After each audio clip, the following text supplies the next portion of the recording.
வெற்றி கழகத்தினுடைய இந்த அமைச்சரவையில் மாற்றம் இருக்கும், ஒரு 5 அமைச்சர்கள் வரைக்கும் மாற்றப்படலாம். அமைச்சரவை மாற்றம் முன்னாடியே இருக்குன்னு எதிர்பார்த்தோம். ஊழலை பற்றி பெருசாக பேசலை. ஆனால் அறநிலையத்துறை நடந்த ஊழலை பற்றி இப்போ பாருங்க, 100 கோடி சொத்தை 2 கோடி ரூபா கொடுத்து ஆட்டை போட்டிருக்காங்க. அது எப்படி நீங்கள் இந்து அறநிலையத்துறை அமைச்சர் ரமேஷ் அவர்கள் இதுக்கு நான் பொறுப்பில்லைன்னு சொல்ல முடியும்? தப்பு நடந்திருக்கு அப்படின்னு அவரே சொல்றாரு. யாரு மீதாவது சர்ச்சை, யாராவது ஊழல் குற்றச்சாட்டுல மாட்டீங்கன்னா அமைச்சர் பதவியை மறந்துருங்க. இப்போ நான் என்ன கேட்குறேன், இப்போ இவங்க மேலாம் சர்ச்சை இல்லையா? இப்போ உங்கள் படம் வேற ரிலீஸ் ஆக போகுது.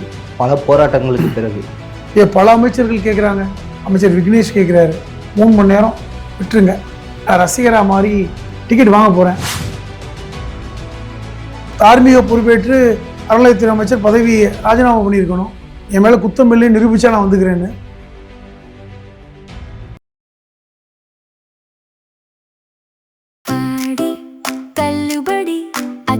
பேரும் 6 முதல் 60% வரை ஆடி தள்ளுபடியுடன் சூப்பர் சரவணா ஸ்டோர்ஸ், சென்னை, மதுரை, கோவை.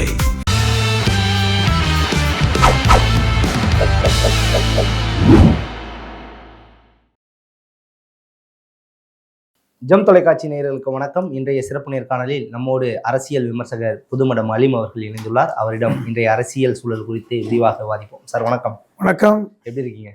நலமா இருக்கு சார். தமிழக வெற்றி கழகத்தினுடைய இந்த அமைச்சரவையில் மாற்றம் இருக்கும், ஒரு 5 அமைச்சர்கள் வரைக்கும் மாற்றப்படலாம் அப்படிங்கிற ஒரு தகவல் தொடர்ச்சியாக வந்துட்டு இருக்கு. இதை பற்றி என்ன நினைக்கிறீங்க? ஃபர்ஸ்ட், அமைச்சரவை மாற்றம் முன்னாடியே இருக்குன்னு எதிர்பார்த்தோம்.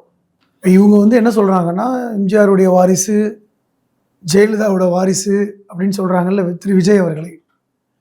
ஆனால் ஜெயலலிதா அவர்கள் ஒரு சின்ன அமைச்சர்கள் மேலே சர்ச்சை ஏற்பட்டால் கூட அடுத்த நிமிஷம் அவங்களுக்கு பதவி இருக்காது. நம்ம பார்த்தோம்.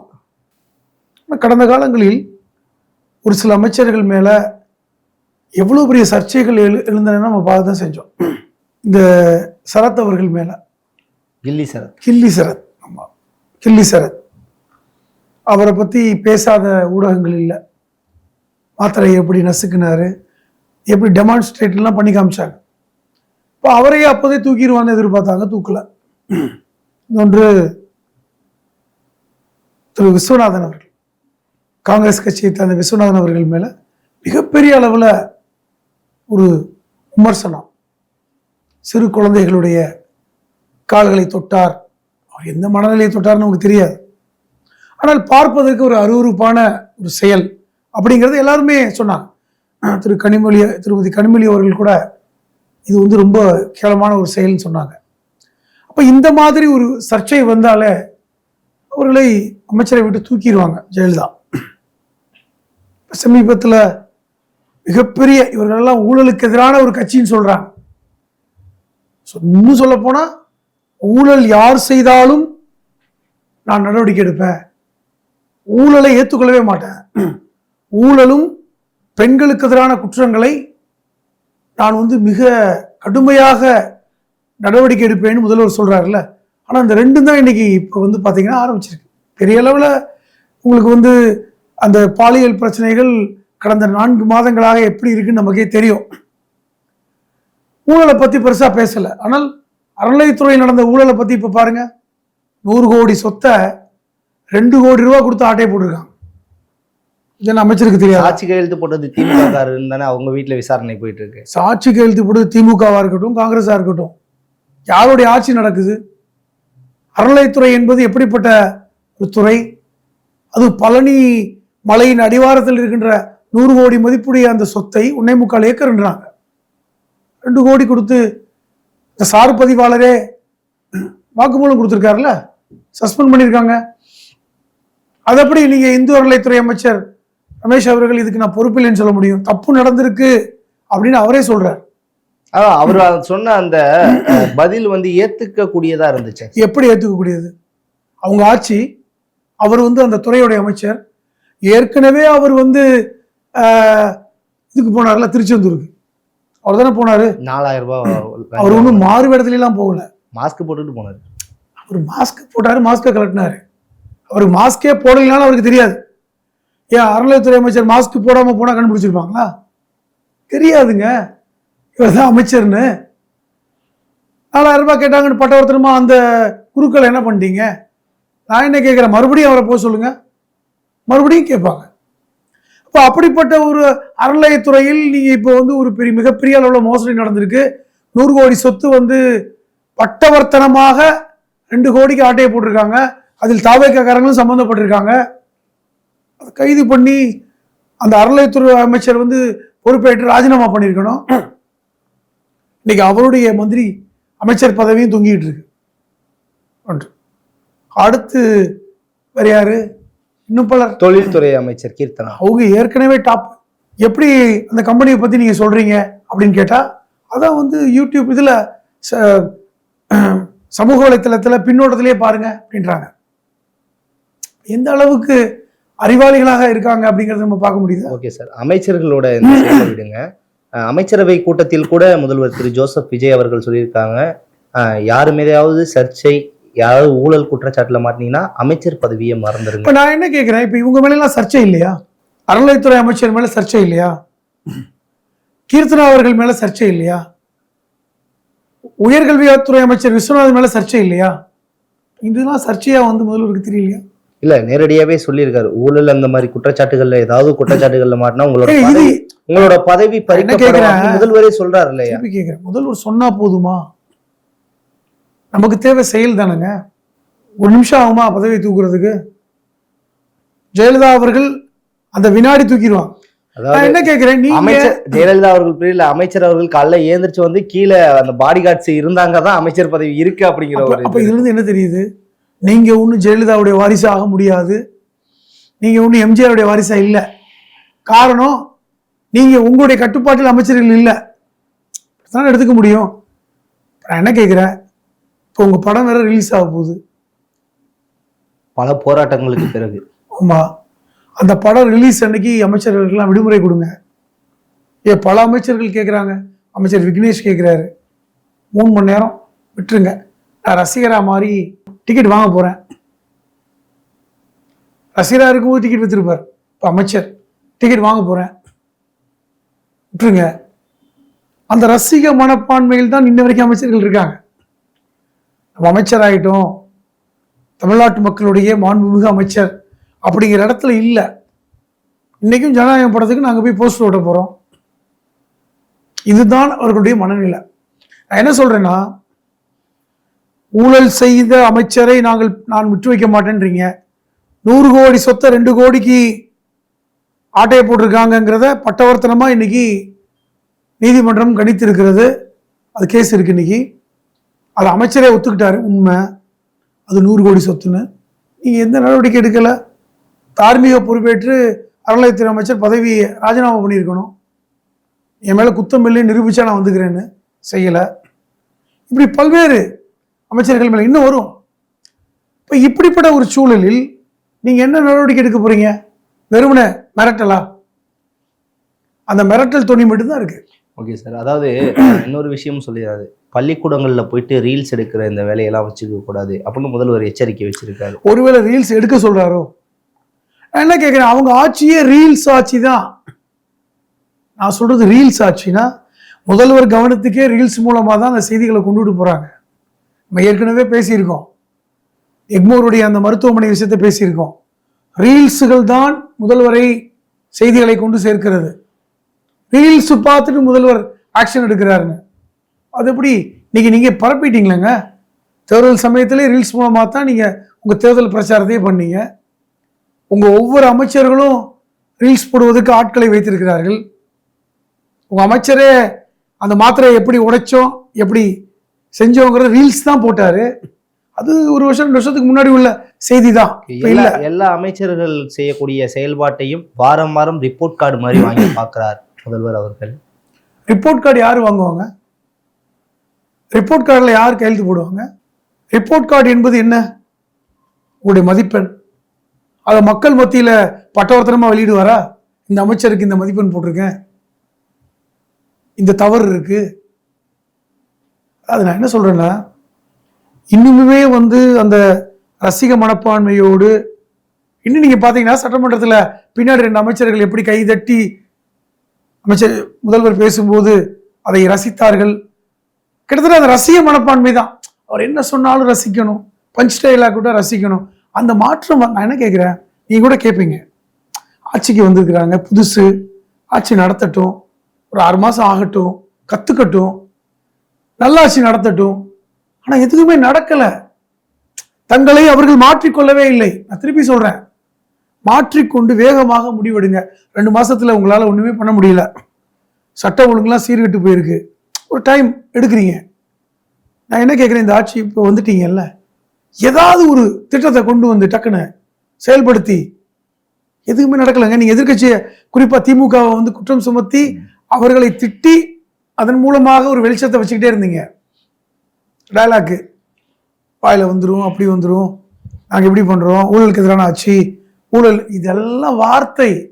வாயில பாயசம் காய்ச்சல்னு சொல்லுவாங்கல்ல, அந்த வாயில நீங்க பாயசம் காய்ச்சிட்டு இருக்கீங்க. அடிப்படையில் பார்த்தால் பாசிச வேறு, நீங்க என்ன பாயசமான்னு கேட்குற மாதிரி நான் உங்களை கேட்குறேன். விஜய் பேசுறதுல என்ன பாயசமா? அப்ப இது எல்லாமே சும்மா அப்படி ரீல்ஸ் போட்டு மக்கள் மத்தியில் ஒரு சந்தோஷத்தை கொடுத்து இப்படி போயிட்டு இருக்கு. நியாயப்படி பார்த்தா நீங்க 4 அமைச்சர்களை தூக்கி இருக்கணும். குறிப்பா உயர்கல்வி அமைச்சரை தூக்கி இருக்கணும். அப்பவே வந்து உயர்கல்வித்துறை அமைச்சர் வந்து திருக்குறள் சொன்னதெல்லாம் கேட்டீங்களா சார்? சமூக வலைதளங்கள் ரொம்ப வைரல். அது திருக்குறளா புறநானூறான அவருக்கு தெரிஞ்சிருக்காதுன்னு நினைக்கிறேன். அந்த அளவுக்கு இருக்காங்க அகதிலார். அதான் சொல்லவே இதா இருக்கு, வெட்கமாக இருக்கு. எந்த அளவுக்கு புசியானவர்களை விடுங்க, அவர் வழக்கமா அப்படி பேசுவார். அவரோட ஊர் வழக்கம், அவருடைய வழக்கம், பழக்க வழக்கம், ஏதோ ஒன்று ஸ்லாங்கு, அதை விட்டுருங்க. அவர் நேச்சுரலாக அப்படி தான் இருக்கார். நீங்கள் அப்படி இல்லையே. உயர்கல்வித்துறை அமைச்சர் இப்படி பேசலாமா? முதல்ல என்ன கேட்குறேன், அப்போ தகுதி இல்லாத நபர்களை நீங்கள் வந்து ஒரு பெரிய இடத்துல வச்சிருக்கீங்களோ அப்படிங்கிற ஐயப்பாடு எழுதுல. அதுக்கான ஆட்கள் இல்லை. நிதியமைச்சருக்கு வெள்ளை அறிக்கைன்னா தெரியல, சரியான நபரை நீங்க சரியான இடத்துல போடல. இப்போ இது இன்னும் போக போக இன்னைக்கு அமைச்சர்கள், நீங்க பாருங்க, இன்னைக்கு அமைச்சர்கள் பத்திரிகையாளர்களிடம் பேசுவது குறைந்து விட்டது. பேசுறது இல்லை. நிர்மல்குமார் கூட குறைச்சிக்கிட்டார், பேச்சு குறைஞ்சிருச்சு. ஆதவர்ஜுனோட பேச்சு வருதா பாருங்க. ஏன்னா ஆதவர்ஜுனா பெரிய சர்ச்சையா பேசிட்டு இருந்தாருன்னு சொல்லி இப்போ அப்படி குறைச்சிட்டாங்க. கிட்டத்தட்ட முதல்வரை போன்றே இன்னைக்கு எல்லா அமைச்சர்களும் பேச்சை குறைக்கிறாங்க. ஓகே சார், நீங்கள் நிதியமைச்சரை பற்றியெல்லாம் வந்து சொன்னீங்க. நிதியமைச்சர் மேலே நீதிமன்றத்தில் ஒரு வழக்கு, அந்த வழக்கு ஒரு அடிதடி வழக்கு ஒரு புறம் போயிட்டு, அந்த ஏற்கனவே சகோதரரை அதுவுமே வந்து நம்ம வந்து பார்த்துருக்கோம். சகோதரரை தாக்கிய ஒரு வீடியோ, ஆமா ஆமா, அந்த வழக்கு போயிட்டு இருக்கு. வருகின்ற ஆகஸ்ட் முதல் வாரத்தில் பட்ஜெட் தாக்கல், தமிழ்நாடு அரசினுடைய பட்ஜெட் தாக்கல் நடக்கும். இல்ல, அவர் பட்ஜெட் என்னென்னலாம் இடம்பெற வாய்ப்பு இருக்கு? இன்னொன்று, அவர் பட்ஜெட் தாக்கல் பண்ணும்போது இந்த நிதியமைச்சர் பதவியில் இருப்பாராங்கிறது கூட நமக்கு தெரியல. இந்த வழக்கு வேற இருக்கு. பல்வேறு அமைச்சர்களை ஒருவேளை அந்த காலகட்டத்தில் எடுக்கிறாங்களா மாத்துறாங்களாங்கிறது தெரியல. நான் என்ன பார்க்குறேன், முதல் பட்ஜெட் கூட்டம் நடக்க இருக்கு. பல்வேறு சலுகைகள் கொடுத்துருக்கீங்க, 476 சலுகை வாக்குறுதிகள். அதில் என்னென்ன பண்ண போறீங்கன்னு தெரியல. குறிப்பா இந்த உரிமை தொகை 2500 ரூபாய் கொடுப்பேன்னு சொல்லியிருக்கீங்க. அது முக்கியமானது. நீ 1000 ரூபாய் கொடுக்கறதுக்கே திமுக காலம் எடுத்தது, எளிதான காரியம் இல்லை. நீங்க கஷ்டப்பட்டு அந்த 1000 ரூபாய் கொடுக்கறதுக்கான சூழல் இருக்கிறது. 2500 ரூபாய் கொடுக்கணும். இது பட்ஜெட்ல மக்கள் எதிர்பார்ப்பாங்க. கொடுக்க முடியுமா? அல்லது 1000 1500 ரூபாய் மாறுமா? தெரியாது. அதை விட இளைஞர்கள், வேலை வாய்ப்பு இல்லாமல் இருக்கிற இளைஞர்கள் தான் உங்களுக்கு நிறைய பேர் ஓட்டு போட்டாங்க. 4500 ரூபாய் அது கரெக்டாக சொல்றீங்க. 4500 அது கிடைக்குமா? மாதம் 4500 ஊக்கத்தொகை. எல்லாரும் சொன்னாங்க, எங்க ஆட்சிக்கு வந்துட்டா எங்களுக்கு பெட்ரோல் போடுறதுக்கு பிரச்சனையே இல்லை, பைக்கு மட்டும் இருந்தா போதும், எங்க தலைவரே மாசம் 4500 ரூபாய் கொடுத்துருவாங்க. கடுமையான எதிர்பார்ப்புல இருக்காங்க. என்ன பண்ண போறீங்க? அந்த பட்ஜெட் எப்படிங்க சமாளிக்க போறீங்க? இந்த பணத்தை இன்னொன்று தெரிஞ்சுங்க. நீங்க சொல்றீங்கல்ல, கடன் வாங்கிருச்சு கடந்த கால அரசு, 10 லட்சம் கோடி 10 லட்சம் கோடி கடன்ல இருக்குன்னு எழுதி வைத்துக் கொள்ளுங்கள். உங்கள் ஆட்சி மட்டும் இன்னும் 3 வருஷம் இருந்துச்சுன்னா உங்க கடன் அப்படியே டபுள் ஆயிடும். அதுக்கான தகுதி முதல்ல இருக்கணும். கடன் எல்லாரும் கொடுக்க மாட்டாங்க. நீங்க ஒரு கடன் வாங்கினா உங்களுக்கு தகுதி இருக்கணும்ல. அந்த தகுதி இருந்தா மட்டும் தான் கடனும் வாங்க முடியும். அது முக்கியம். இஎம்ஐ போடனாவே சிபில் ஸ்கோர் இருக்கணும். சிபில் ஸ்கோர் இருக்கணும். நீங்க ஒரு வீடு வாங்குறதா, ஹவுசிங் லோன் வாங்குறதுக்கு தகுதி இருக்கணும். ஆர்பிஐயோட கைட்லைன்ஸ் இருக்கு. அப்போ உங்களுக்கு பணமும் தேவைப்படும், கடனும் வாங்க முடியலைன்னா, கடன் வாங்குவதற்கே தகுதி வேணும். கடனே வாங்க முடியலன்னு என்ன செய்வீங்க? எப்படி சமாளிப்பீங்க? அடுத்து ஒரு பெரிய பிரச்சனை இருக்கு. இதை பத்தி பட்ஜெட்ல என்ன பண்ண போறீங்க? முக்கியமான குறிப்பா இலவச பேருந்து நாடு முழுவதும், தமிழ்நாடு முழுவதும் இலவச பேருந்து கொடுக்கணும். நீங்க ஏற்கனவே பேருந்து போக்குவரத்து துறை நஷ்டத்துல போயிட்டு இருக்கு. அத்தனை நீங்க பார்ப்பீங்க, சென்னையில வந்து பல பேருந்துகள் சும்மா தான் போயிட்டு இருக்கு. அதுவே பல இது கொடுத்துட்டு இருக்கு. அதை விட இன்னொன்று, முதியோர் பென்ஷன், அதை விட வருடத்திற்கு 6 சிலிண்டர் கொடுக்கணும் இருக்கீங்க. ஏழை எளிய தாய்மார்கள் எதிர்பார்த்துட்டே இருக்காங்க. எப்படி கொடுக்க போறீங்க? மாதம் மாதம் இல்லை, வருடத்திற்கு 6 சிலிண்டர், 2 மாதத்துக்கு ஒரு சிலிண்டர் நீங்க இலவசமா கொடுக்கணும். அதெல்லாம் எப்படி பட்ஜெட்ல கொண்டு வர போறீங்க? ஓகே சார், பட்ஜெட் தாக்கலை பற்றி பேசியிருந்தோம். சமீபத்தில் முதல்வர் திரு ஜோசப் விஜய் அவர்கள் சமூக நீதி மாணவர் விடுதியை பார்வையிட்டார் சைதாப்பேட்டையில். மாணவர்கள் ஏகப்பட்ட கோரிக்கைகள் வைத்தாங்க. மறுநாளே அதற்கான தீர்வுகள் வழங்கப்பட்டிருக்கு. இதே என்ன தீர்வு வழங்கப்பட்டிருக்கு? உணவுல குறைபாடு இருக்குன்னு சொன்னாங்க, அதை மாற்றிருக்காங்க. கட்டப்பட்ட மைதானம் பூட்டப்பட்டு இருக்கு அப்படின்னாங்க, அதை திறந்து வச்சிருக்கிறதுக்கான வேலையை பார்த்தாரு. பூட்டப்பட்ட மைதானத்தை திறப்பதற்கான சாவியை கொண்டு வர சொல்லி திறந்திருக்காரு. இது ஒரு பெரிய, பூட்டப்பட்ட மைதானத்தை நீங்கள் நானுமே திறந்துடலாம். இல்ல, இவ்வளவு நாள் வந்து இது ஒரு பெரிய விஷயம் இல்லைன்ற, யார் பூட்டினாங்க? இருக்கக்கூடிய வார்டன்கள் வந்து மாணவர்களை சரியான முறையில் கையாளல, ஆபாச வார்த்தைகளை பேசுறாங்க. தெரிஞ்சுக்கிங்க, இது ஒவ்வொரு காலகட்டத்திலையும் இந்த அரசு விடுதிகளில் பல்வேறு பிரச்சனைகளிலும் சரி பண்ணுவாங்க. நீங்க எல்லா காலத்திலையும், இன்னும் சொல்ல போனா இந்த பிற்படுத்தப்பட்ட ஒரு விடுதிக்குன்னா நீங்க போனீங்கன்னா இந்த சிக்கல் இருக்கும், சரி பண்ணுவாங்க. இது வந்து இந்த பூட்டப்பட்ட விடுதி ஏற்கனவே சரி பண்ணப்பட்டு திறக்கப்படாமல் இருந்தது, போய் திறந்து வச்சிட்டார். பட்டு சட்டை பட்டி வெட்டியோட போனார் நினைக்கிறேன், திறந்து வைப்பது போனார், பெரிய விஷயம் இல்லை. ஆனால் ஏற்கனவே இங்கே வந்து நீங்கள் தமிழ்நாடு முழுவதும் முதல்வர் பயணப்படட்டும், எத்தனை விடுதிகளில் பிரச்சனை இருக்குன்னு சொல்லுவாங்க. நீங்கள் பெரம்பூர் போனீங்க, உங்கள் தொகுதி தான், அந்த மக்கள் நீங்கள் நேராக போய் பார்த்தீங்க, கை கொடுப்பதை கூட நீங்கள் கை கொடுக்கல, அதை வந்து வெளிச்சம் போட்டு காமிச்சாங்க. அதுக்கு நீங்கள் கை கொடுக்க விரும்பலை. ஒரு பட்டு வேட்டி பட்டு சட்டை அழுக்காடுன்னு கொடுக்கலையான்னு தெரியல, கொடுக்கல. இப்போ இதெல்லாம் இருக்கிறது. நீங்கள் வெறும் இதை செஞ்சால் மட்டும் பத்தாது. நான் மறுபடியும் சொல்கிறேன், நீங்கள் ரீல்ஸுக்காக அதை செய்ய வேண்டிய அவசியமே இல்லை. நீங்கள் ஒரு நல்லது செய்தால் அது ரீல்ஸ் போட்டு காமிக்க வேண்டியது மக்களுக்கு தெரிஞ்சிடும். நான் என்ன சொல்கிறேன், சட்டம் போடுங்க, கொண்டு வாங்க. நீங்கள் கொடுத்த வாக்குறுதிகளை இந்த பட்ஜெட்டில் கொண்டு வாங்கன்ற, முக்கியமாக இந்த 4-5 வாக்குறுதிகள் அதை கொண்டு வந்தாவே நல்லாட்சி நடக்குதுன்னு மக்கள் உணர்வாங்க. ஆனால் நடக்கலை. திருப்பி நான் சொல்கிறேன், உங்கள் அமைச்சர்களுடைய செயல்பாடுகள் சரியில்லை. மக்கள் கொஞ்சம் கொஞ்சமாக உங்களை வெறுக்க தொடங்கி இருக்கிறார்கள். அதான் முக்கியமானது. ஓகே சார், தொடர்ந்து பேசுவோம். உங்கள் சிறப்பான தகவலுக்கு ரொம்ப நன்றி.